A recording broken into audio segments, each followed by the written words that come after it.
आज डिस्कस करते हैं पाकिस्तान की फ़ॉरेन पॉलिसी, उसके ऑब्जेक्टिव्स, डिटर्मिनेंट्स और 21st सेंचुरी में जितने चेंजेस आए हैं उन सबको डिस्कस करेंगे डिटेल में। जिस तरह पाकिस्तान की निकल के आया ब्रिटिश एरा से और ब्रिटिश के नेट से, सारी कंट्रीज़ ये समझती थी कि ये दोबारा इंडिया को ज्वाइन कर लेगा या इंडिया इसे एनेक्स्ड कर लेगा।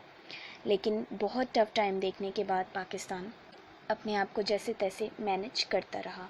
एडमिनिस्ट्रेशन में बहुत टफ़ टाइम पाकिस्तान ने देखा, सीरियस इनिशिएटिव्स भी लिए ताकि इंटरनल जितने भी अफेयर्स हैं उनको भी डील करे, और कोल्ड वॉर भी स्टार्ट हो गई थी, उससे भी डील करे। कम्युनिस्ट और कैपिटलिस्ट ब्लॉक में डिवाइड हो गया पाकिस्तान, कैपिटलिस्ट की तरफ चला गया, यूएसए की साइड उसने ज्वाइन किया। पाकिस्तान की जो फॉरेन पॉलिसी थी वो हमेशा उसके प्रिंसिपल्स, रूल्स, रेगुलेशन जो थे वो इस्लामिक एक आइडियोलॉजी, सोवरेनिटी, उसके बाद इंटरनल फैक्टर्स थे, फिर एक्सटर्नल फैक्टर्स थे, इन सब को देखते हुए अपने नेशनल इंटरेस्ट को प्रोटेक्ट करने के लिए जितनी बेहतर उस वक्त फॉरेन पॉलिसी फॉर्मुलेट हो सकती थी की गई। पाकिस्तान ने हमेशा फिनेंशियली, इकोनॉमिकली बहुत सारे ऐसे स्टेप्स लिए हैं जो इकॉनमी को बहुत ज़्यादा बैक करते गए, लेकिन पाकिस्तान ने कभी भी अपनी सवरेनिटी और अपनी सिक्योरिटी पे कोई कॉम्प्रोमाइज़ नहीं किया। हर एरा में, हर स्टेज पे ये पाकिस्तान का एक बेहतरीन स्टैंस रहा है कि उसने इंडिया के एक डायलेमा की वजह से अपने आप को, जो उसकी सिक्योरिटी के जितने भी कंसर्न्स हैं उसे लेके हमेशा आगे रहा है। तो पाकिस्तान हर फील्ड में तो नहीं, लेकिन सिक्योरिटी की फील्ड में बहुत आगे निकला और उसकी फॉरेन पॉलिसी सिक्योरिटी को लेके काफ़ी एक्टिव रही है हर एरा में। तो आपको इंट्रोड्यूस करवाती हूँ, छोटा सा एक इंट्रोडक्शन देती हूँ फॉरेन पॉलिसी का। फॉरेन पॉलिसी एक ऐसा व्हील होता है, एक ऐसा सर्कल होता है जिसके थ्रू हम इंटरनेशनल पॉलिटिक्स को डील करते हैं। वो कंट्री की नेशनल पॉलिसी होती है, इंटरनल और एक्सटर्नल फैक्टर्स को देखते हुए बनती है।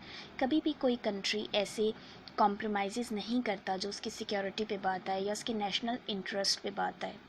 फॉरेन पॉलिसी हमेशा डील करती है, नेशनल इंटरेस्ट को प्रोटेक्ट करती है, डिफेंड करती है और सिक्योर करती है। किसी भी दूसरी कंट्री के साथ जब रिलेशन रखती है तो ये सारे काम करती है फॉरेन पॉलिसी।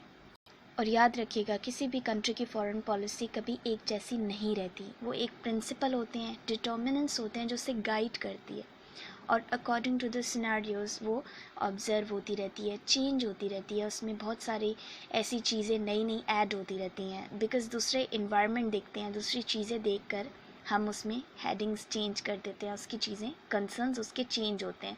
बिकॉज़ वक्त के साथ साथ जो फॉरेन पॉलिसी होती है उसकी डिमांड्स चेंज हो जाती हैं। कंट्री के जो नेशनल इंटरेस्ट हैं, अगर वो एक कंट्री से प्रोटेक्ट नहीं हो पा रहे या हमारी डिमांड्स फुलफ़िल नहीं हो पा रही, तो ऑफ कोर्स हम किसी और के पास जाएंगे, तो वहाँ पर हमारी फॉरेन पॉलिसी में चेंजेस आएंगे। इंटरनेशनल पॉलिटिक्स में कहा जाता है कि फॉरेन पॉलिसी एक ऐसी पॉलिसी है जो इमोशंस नहीं देखती, जो कभी भी ये नहीं देखती कि ये कंट्री हमारी फ्रेंड है या नहीं है या एनिमी है। बिकॉज इंटरनेशनल रिलेशंस में there is no permanent friend, there is not permanent enemy. तो परमानेंट हैं तो सिर्फ आपके नेशनल इंटरेस्ट। कंट्रीज़ अपनी फॉरेन पॉलिसी को अचीव करने के लिए, अपने गोल्स जो सेट करती हैं, अपनी डिज़ायर्स जो होती हैं उनको फुलफ़िल करने के लिए बहुत सारी डिफरेंट टेक्निक्स यूज़ करती हैं, मेथड्स यूज़ करती हैं। लाइक कुछ कंट्रीज़ सॉफ्ट पावर बन के प्ले करती हैं इंटरनेशनल वर्ल्ड में, लाइक चाइना। उनका पॉजिटिव स्टैंस होता है, पॉजिटिव रोल होता है, पॉजिटिव इमेज होती है। कुछ कंट्रीज़ हार्ड पावर यूज़ करती हैं। तो ये सारे टेक्निक्स होते हैं जिनसे सिर्फ और सिर्फ फुलफ़िल अपनी डिज़ायर्स करनी होती हैं कंट्रीज़ को।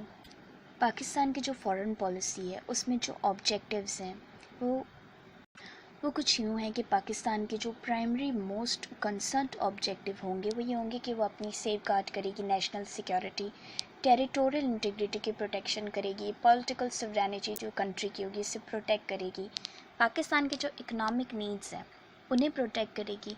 उसके बाद इमेज, कंट्री की इमेज बहुत मैटर करती है। पाकिस्तान एक पॉजिटिव और डेमोक्रेटिक इस्लामिक कंट्री के तौर पे दुनिया में चलेगा और एक प्रोग्रेसिव कंट्री बनेगी, लेकिन अनफॉर्चुनेटली हम थोड़ी सी ऐसी प्रॉब्लम्स में पड़ गए जिनकी वजह से हम पॉजिटिवली नहीं प्ले कर पाए because of mistakes which are political leaders have done in the past.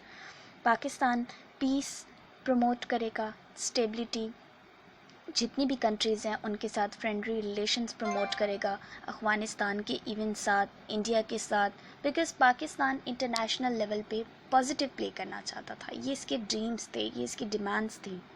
जितने भी पाकिस्तान के डिस्प्यूट्स हैं इंडिया के साथ, उन्हें एक पीसफुल वे में रिजॉल्व करेगा और सबसे पहले कश्मीर इशू को इंटरनेशनल फोरम में पीसफुली रिजॉल्व करेगा। लेकिन पाकिस्तान ने इसे बहुत दफ़ा इंटरनेशनल फोरम पे डिस्कस किया। टिल नाउ 2020 तक पाकिस्तान इसे बहुत ज़्यादा इंटरनेशनल फोरम पे डिस्कस करता है, प्रमोट करता है कश्मीर इशू को। 1950 में जब पाकिस्तान ने कश्मीर इशू को इंटरनेशनल लेवल पे उठाया था तो उसे यूनाइटेड नेशन में लेके गए, वहाँ पे इस पे डिबेट्स हुए, डिस्कशंस हुए, लेकिन इसे वीटो कर दिया गया। Who vetoed it? इसे वीटो किया यूएसएसआर ने, बिकॉज़ पाकिस्तान ने उस वक्त एक यूएसए के ब्लॉक को ज्वाइन कर लिया था, जिसके हमें फ़ायदे ये मिले कि यूएसएसआर ने उसे वहाँ जाके वीटो कर दिया यूनाइटेड नेशन की जनरल असेंबली में। सिक्योरिटी काउंसिल का परमानेंट मेंबर है, उसने वहाँ उसे यूटिलाइज़ किया, इंडिया का साथ दिया, एंड पाकिस्तान के पास ये एक बैड लक बन के बात सामने आई।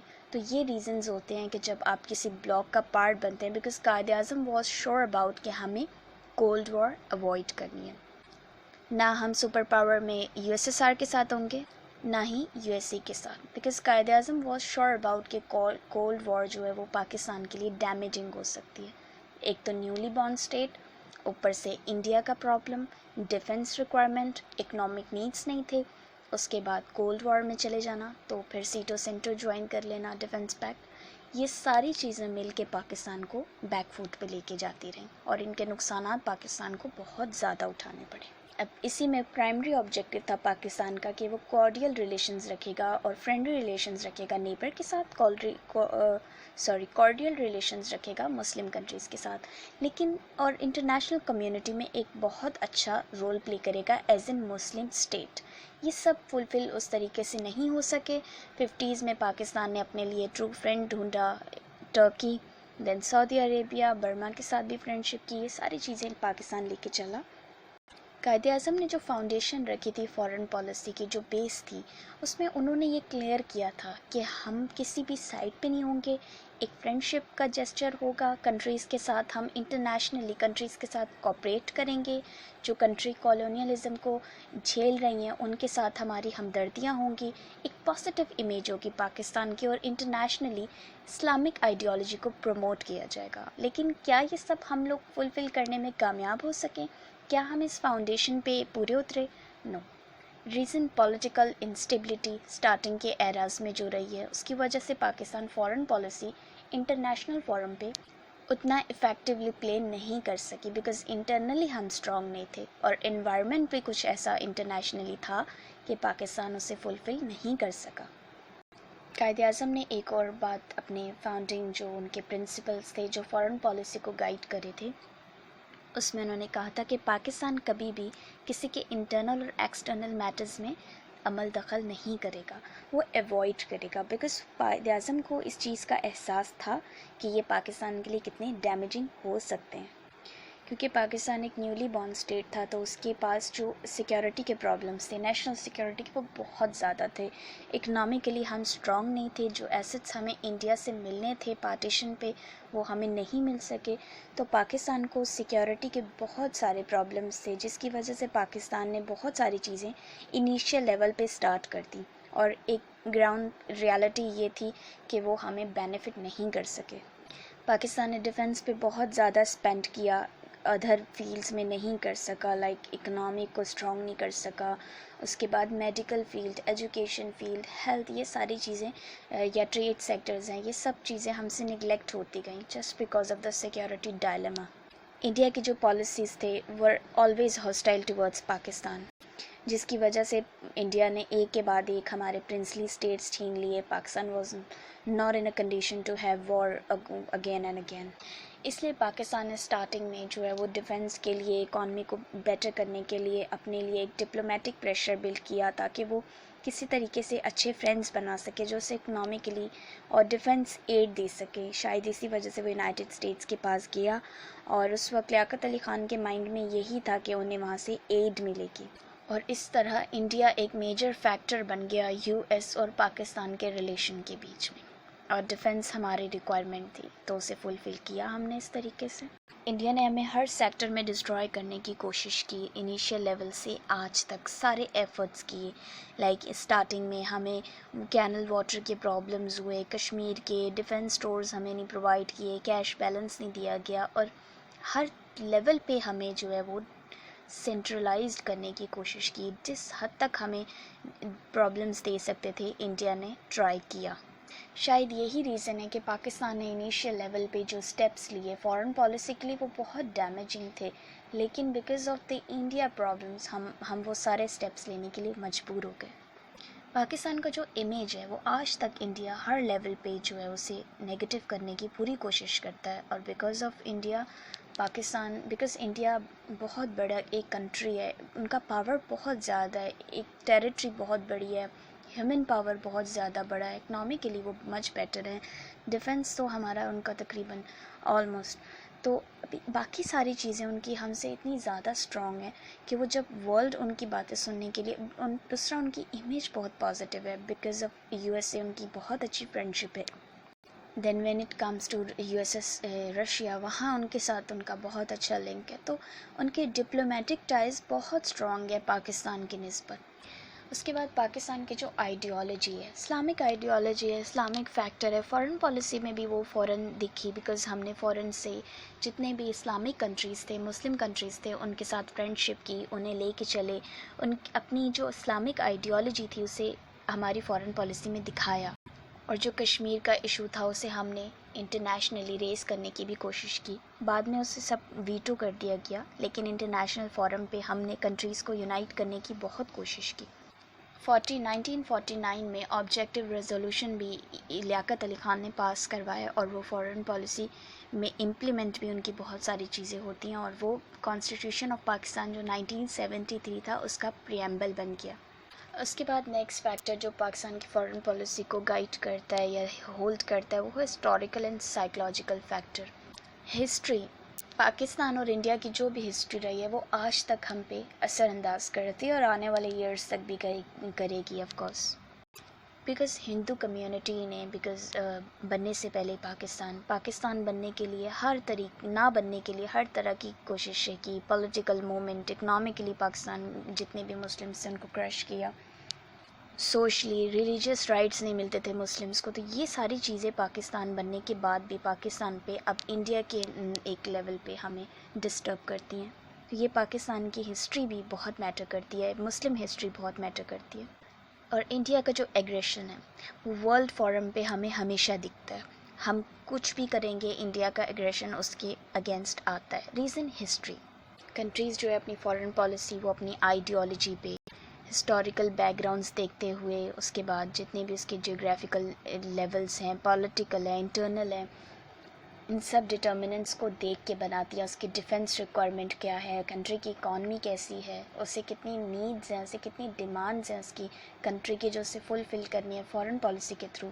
کنٹریز کہتے ہیں کہ کبھی اپنے نیبرز چینج نہیں کر سکتے, یہ بہت بڑی بات ہے. We human beings can change our neighbours, ہم ایک جگہ سے دوسری جگہ جا سکتے ہیں, بٹ کنٹریز کینٹ, بیکاز وہ پرماننٹ وہیں ہوتی. پاکستان کی جو جغرافیکل لوکیشن ہے بہت رچ ہے, بہت اسٹریٹجیکل پوزیشن ہے پاکستان کی, لیکن کیا پاکستان نے کبھی اس سے بینیفٹ اٹھائے؟ نہیں, پاکستان نہیں اٹھا پایا.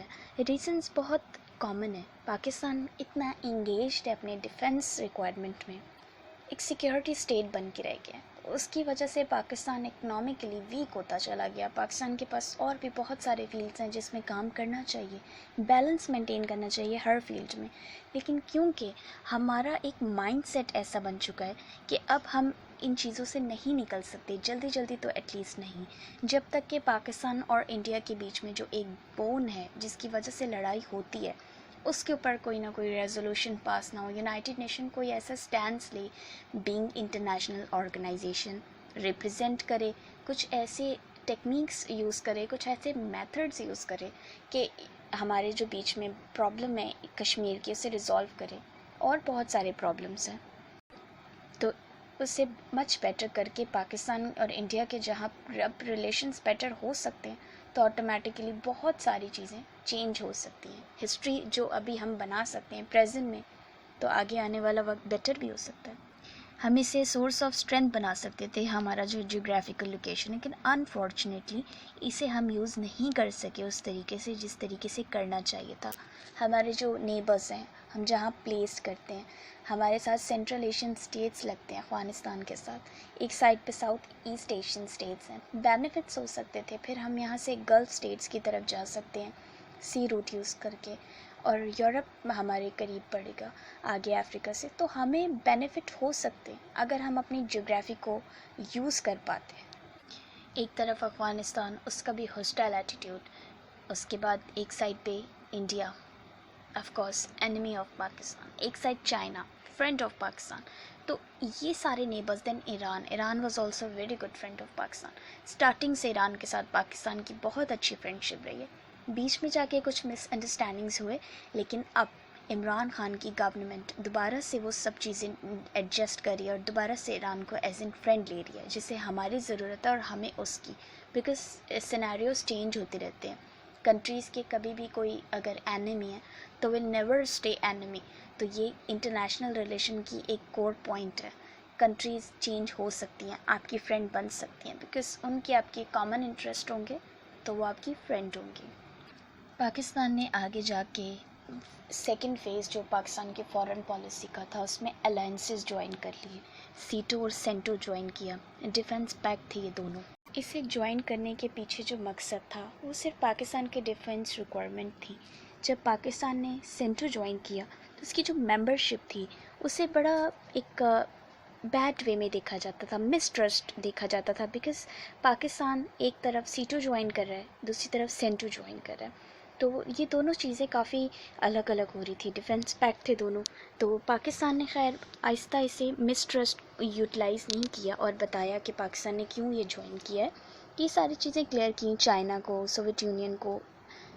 جہاں پاکستان کو یہ بینیفیشل لگ رہے تھے وہیں پہ ان کا بہت نقصان بھی، اور یو ایس ایس آر کی ہمیں ہر لیول پہ ایک اپ اینڈ ڈاؤن ان کے ساتھ تھا، جس کی وجہ سے ہمیں بہت سارے ان کے ساتھ ریلیشنز میں ڈیفیکلٹی فیس کرنی پڑی جو آج تک سالو نہیں ہو سکی. تو کہتے ہیں پاسٹ کے جو ہسٹری ہوتی ہے وہ بہت میٹر کرتی ہے. اگر ہم نے سپر پاور کو اوائڈ کیا ہوتا، کولڈ وار کو اوائڈ کیا ہوتا، اکارڈنگ ٹو قائد اعظم جو ہمارے کنٹری کے فاؤنڈنگ فادر تھے، ان کی بات مانی گئی ہوتی اور کوئی اور آپشن یوٹیلائز کیا ہوتا ڈیفنس ریکوائرمنٹ کو فلفل کرنے کے لیے، تو شاید آج ہمارے بھی اتنے اچھے ریلیشنز ہوتے یو ایس ایس اس کے ساتھ، رشیا کے ساتھ، جتنے کہ انڈیا انجوائے کرتا ہے. وہ اپنی ساری ڈیفنس جو جتنی ایکٹیویٹیز ہیں یا ڈیفنس نیڈز ہیں وہ یو ایس ایس آر سے فلفل کرواتا ہے، ابھی تک رشیا سے فلفل کرواتا ہے. دو کہ اب فرانس اسے تھوڑا سا کوشش کر رہا ہے کہ ان کی جتنی بھی ڈیفنس ریکوائرمنٹ ہے وہ اب فرانس فلفل کرے.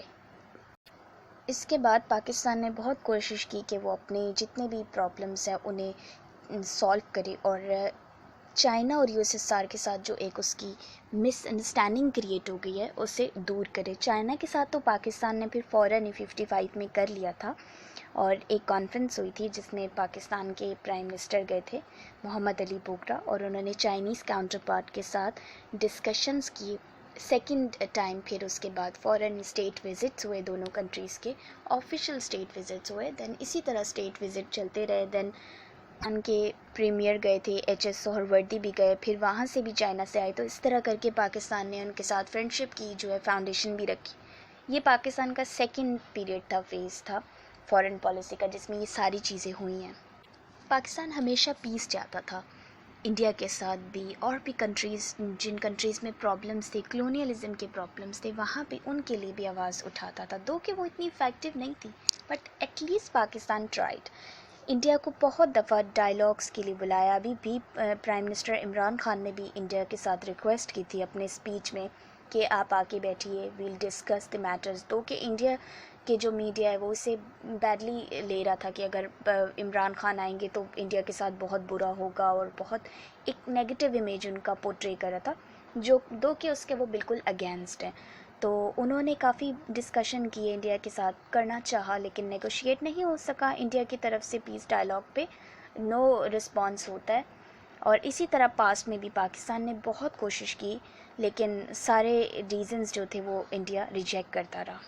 کیونکہ پاکستان انٹرنیشنل لاء کی بھی ایک چاہتا تھا کہ وہ اسے فالو کرے، نان ایگریشن دکھانا چاہتا تھا، نان انٹرفیرنس دکھانا چاہتا تھا، لیکن انفارچونیٹلی ایک ایسا ڈائلیما بن کے رہ گیا کہ پاکستان یہ ساری چیزوں میں انوالو ہوتا چلا گیا۔ پاکستان کے جو فاؤنڈنگ فادر تھے انہوں نے فاؤنڈیشن رکھی تھی فارن پالیسی کے، اس میں پوائنٹس جو انہوں نے کلیئر کیے تھے شوز کہ پاکستان کتنا پازیٹیولی ورک کرے گا انٹرنیشنل لیول پہ، لیکن انفارچونیٹلی سرکمسٹانسز کہیے، انوائرمنٹ کہیے یا پولیٹیکلی ایسے آپشنس رہیے کہ جنہوں نے پاکستان کو یہاں تک لیا ہے۔ یونائٹڈ نیشن کا جو چارٹر ہے اسے امپلیمنٹ کرنا، اس کی رسپیکٹ کرنا، پاکستان نے ہمیشہ اسے ہول ہارٹیڈلی جو ہے وہ ایکسیپٹ کیا ہے اور اس کے ڈیسیجنس کو مانا ہے، لیکن United nation has never done any thing for Pakistan. Kashmir issue کو لے کے بہت نگلیکٹ کیا ہے کشمیریز کو، تو یہاں پہ یونائٹڈ نیشن کو چاہیے تھا کہ وہ نیوٹرل پلے کرتا۔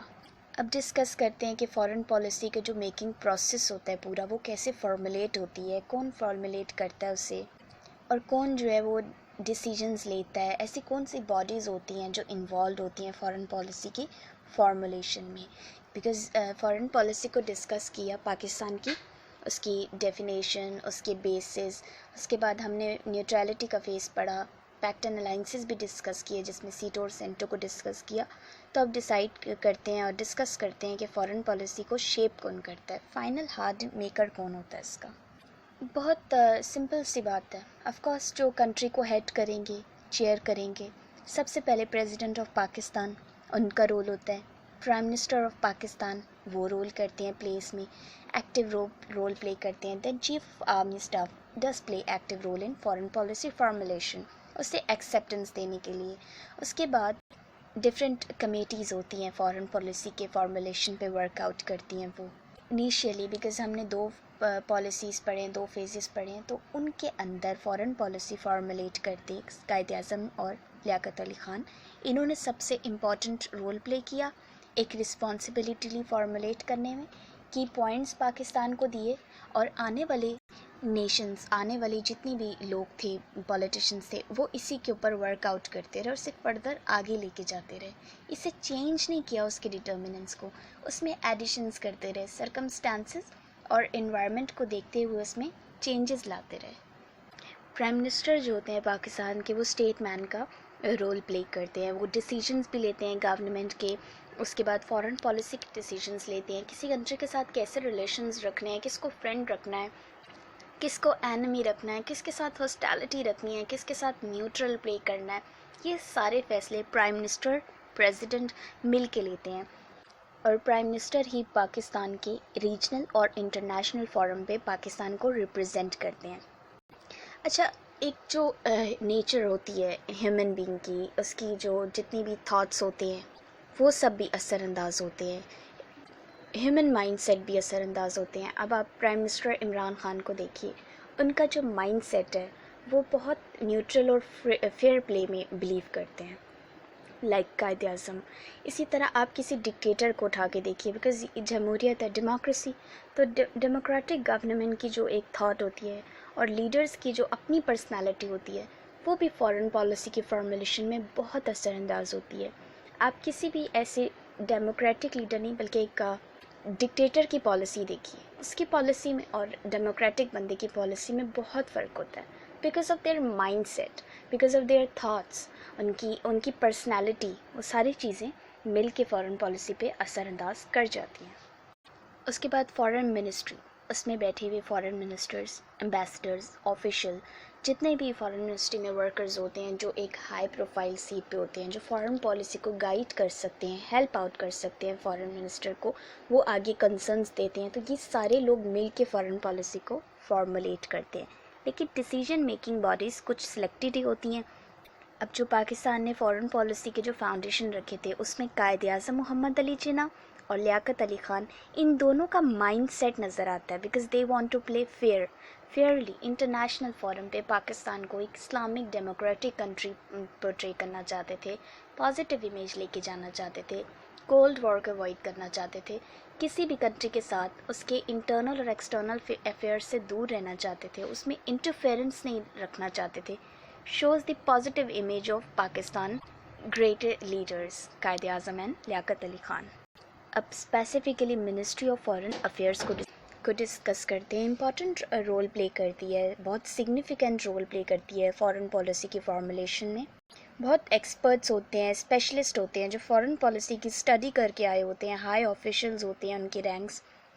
फॉरेन पॉलिसी की फॉर्मुलेशन में इनका किरदार इंपॉर्टेंट होता है। ये फंडामेंटल गोल्स भी देखते हैं, स्टैंडर्ड सेट करते हैं, ऐसी पॉलिसीज़ बनाने की कोशिश करते हैं, रिकमेंडेशन देते हैं प्राइम मिनिस्टर को, और कम्प्लीटली कोऑर्डिनेट करे होते हैं एडमिनिस्ट्रेटिव डिपार्टमेंट के साथ, जिसमें ये प्रेसिडेंट है, प्राइम मिनिस्टर है, चीफ ऑफ आर्मी स्टाफ है और अदर हाई ऑफिशियल्स हैं, जो कि इस रिकमेंडेशन को देखते हुए फॉरेन पॉलिसी को फॉर्मुलेट करते हैं। फॉरेन मिनिस्ट्री जो होती है, जब कोई भी फॉरेन पॉलिसी फॉर्मुलेट होती है तो उसे पार्लियामेंट तक कंडक्ट करती है, उसकी एक्टिविटीज़ दिखाती है, फिर उसके बाद कंट्री के जितने भी मीडिया चैनल्स हैं उन पे दिखाती है, और एक इम्पॉर्टेंट रोल प्ले करती है उसे डिफेंड करने के लिए भी इंटरनेशनल फोरम पे। उसके बाद पाकिस्तान में जो इंटेलिजेंस एजेंसीज़ हैं ये भी बहुत इफ़ेक्टिव रोल प्ले करती हैं फॉरेन पॉलिसी की फॉर्मुलेशन में। इंफॉर्मेशन प्रोवाइड करती हैं और पाकिस्तान को वार्न करती हैं, या प्राइम मिनिस्टर को बताती हैं, या फॉरेन मिनिस्ट्री को इन्फॉर्म करती हैं कि ये आप चीज़ें कर सकते हैं, ये ऐसे सेट कर सकते हैं, जिससे पाकिस्तान की फॉरेन पॉलिसी की फॉर्मुलेशन में मदद होती है और ट्रू वे में हम उसे आगे लेके चल पाते हैं। देन नेक्स्ट जो बहुत इंपॉर्टेंट चीज़ें हैं वो है पॉलिटिकल पार्टीज़ और प्रेशर ग्रुप्स। ये भी पाकिस्तान की फ़ॉरेन पॉलिसी में और इंटरनेशनली हर कंट्री की फ़ॉरेन पॉलिसी में बहुत असरअंदाज करती हैं, इम्पैक्ट होते हैं इनके। बड़ी बड़ी पार्टीज़ अपनी अंदर एक प्रायोरिटी रखती हैं कि उन्हें फ़ॉरेन पॉलिसी में ये करना चाहिए, अपने मैनिफेस्टोज़ में बताती हैं, फिर जब वो सक्सेसफुल होकर इलेक्शन करके आती हैं, जीत के आती हैं, तो वो चीज़ें इम्प्लीमेंट करने की कोशिश करती हैं। और जो भी उनका पार्टी का लीडर होता है उसका जो एक स्टैंस होता है फॉरेन पॉलिसी पे बड़ा क्लियर वर्डिक रखता है। जैसे अब इमरान खान है तो वो ये कहते थे कि मैं मदीना की रियासत कायम करूँगा, तो उसके लिए उन्होंने जितने भी मुस्लिम कंट्रीज़ हैं उनके साथ तो कॉर्डियल रिलेशंस रखने स्टार्ट किए, सऊदीया के साथ बहुत ज़्यादा रिलेशंस बिल्ड किए, टर्की के साथ बहुत और ज़्यादा गहरे फ्रेंडशिप की, ईरान के साथ अपने जो रिलेशंस थे उन्हें उनका रिवाइवल किया गया, जबकि चाइना के साथ रिलेशंस को और स्ट्रेंथन किया गया, जबकि ईरान जो है वो इंडिया के साथ काफ़ी एक अच्छी रियलिटी में अपने रिलेशंस बेस कर रहा था, लेकिन वहाँ से उसे थोड़ा सा नाराज़ करके अपने साथ जोड़ा गया। तो यहाँ भी ये सारी चीज़ें भी पाकिस्तान फॉरेन पॉलिसी को इफ़ेक्ट कर रही होती हैं। प्रेशर ग्रुप्स जो होते हैं वो किसी भी कंट्री में बहुत ईज़िली फॉरेन पॉलिसी पे असर अंदाज हो सकते हैं, बिकॉज़ वो एक ऐसी कैंपेन्स चला सकते हैं जो कंट्री के पब्लिक ओपिनियन को चेंज कर सकती है। अब मीडिया कैंपेन चला दें, सोशल मीडिया कैंपेन चला दें, तो ये सारी चीज़ें जो है वो फॉरेन पॉलिसी को इफ़ेक्ट कर जाती हैं, बिकॉज़ प्रेशर बिल्ड होता है। प्रेशर बिल्ड होगा तो ऑटोमेटिकली गवर्नमेंट को कोई डिसीजंस लेने पड़ेंगे, कुछ ना कुछ करना पड़ेगा, क्योंकि पब्लिक ओपिनियन, पब्लिक सेंटिमेंट भी बहुत मैटर करता है। तो प्रेशर ग्रुप ये सब चीज़ों का वीक जो आपके ऑप्शंस हैं उन्हें प्रेस कर सकते हैं और आपको मजबूर कर सकते हैं कि आप ऐसे डिसीजंस लें। इसके बाद डिस्कस करते हैं role of parliament. Ministry of foreign affairs तो मैंने आपको बताया कि वो कैसे चीज़ों को एग्जीक्यूट करते हैं, लेकिन पार्लियामेंट का भी, डेमोक्रेसी में पार्लियामेंट का बहुत इंपॉर्टेंट रोल होता है, क्योंकि पार्लियामेंट के जो मेंबर्स होते हैं वो कंट्री के बहुत सारे इलाकों से पूरी कंट्री को रिप्रेजेंट कर रहे होते हैं, तो उनका भी एक स्टैंड होता है किसी भी इंटरनेशनल इशू पे जो फॉरेन पॉलिसी की फॉर्मुलेशन पे असरअंदाज हो सकती है। वहाँ पे उस फोरम पे, पार्लियामेंट के फोरम से वो मिनिस्ट्री ऑफ फॉरेन अफेयर्स के स्टेटमैन्स को बुला सकते हैं, उनसे डिस्कशंस कर सकते हैं, और कंट्री के जो स्टेटमेंट हैं, प्राइम मिनिस्टर है, प्रेसिडेंट है या फॉरेन मिनिस्टर है, उन्हें एक्सटर्नल अफेयर्स के ऊपर डिबेट देनी पड़ती है, जिसे क्वेश्चन कर सकते हैं पार्लियामेंट्री जितने भी वर्कर्स हैं, और वो अपना ओपिनियन दे सकते हैं, अपनी फीलिंग्स दे सकते हैं, बता सकते हैं किसी सिलेक्टेड चीज़ को लेके। तो इस तरीके से पार्लियामेंटेरियंस भी असरअंदाज हो सकते हैं। जब चाइना और इंडिया का बॉर्डर डिस्प्यूट हुआ था 62 में, तो नेशनल असेंबली के सेशन को बुलाया गया और मोहम्मद अयूब ख़ान जो थे उस वक्त प्रेसिडेंट थे, उन्होंने एड्रेस किया पार्लियामेंट को और बताया कि इसकी क्या इम्पोर्टेंस है, इसके क्या इम्पैक्ट हैं और पाकिस्तान की सिक्योरिटी पे इसके क्या इम्पैक्ट आ सकते हैं। नेशनल असम्बली ने इसे को कॉन्फिडेंस में लिया गया, इसी तरह जुल्फ़िकार अली भुट्टो ने भी। तो इस तरह जितने भी पाकिस्तान के प्राइम मिनिस्टर्स होते हैं या रिप्रेजेंटेटिव्स होते हैं या फॉरेन मिनिस्टर्स होते हैं, वो अपनी पार्लियामेंट को एतमाद में लेते हैं, उन्हें बहुत सारी चीज़ें बताते हैं और समटाइम्स जॉइंट सेशन बुलाए जाते हैं जिसमें पार्लियामेंट और सेनेट दोनों को बुलाया जाता है, ताकि आप अपने जितने भी इम्पॉर्टेंट कोर सिक्योरिटी के इश्यूज़ हैं उनमें उनके लिए पार्लियामेंटेरियंस को कॉन्फिडेंस मिले। अब अभी कश्मीर का इशू है, इस पे भी सेशंस बुलाए गए जिनमें डिबेट हुई, इस पे डिस्कशंस हुए, सब ने कंडेम किया इसे। तो इस तरीके से पार्लियामेंट जो है वो इम्पॉर्टेंट रोल प्ले करती है फॉरेन पॉलिसी के डिसीजंस लेने में। एंड में यही कहूँगी कि पाकिस्तान ने बहुत कोशिश की स्टार्टिंग फेजेस में कि वो ऐसे स्ट्रेटजीज़ अपनाए, ऐसे टेक्निक यूज़ करे जिससे पाकिस्तान अपना पॉजिटिव इमेज दुनिया में दिखा सके। लेकिन अनफॉर्चुनेटली इंडिया के डायलेमा की वजह से पाकिस्तान पॉजिटिवली प्ले नहीं कर सका और उसे अनफॉर्चुनेटली कोल्ड वॉर का पार्ट बनना पड़ा, जिसमें उसे यूएसए का साथ देना पड़ा। ये सारी चीज़ें पाकिस्तान के फेजेस 1 में और फेज़ 2 में पाकिस्तान को बहुत इम्पेक्ट किए, बैडली इम्पेक्ट किए, उसे क्रश करते गए।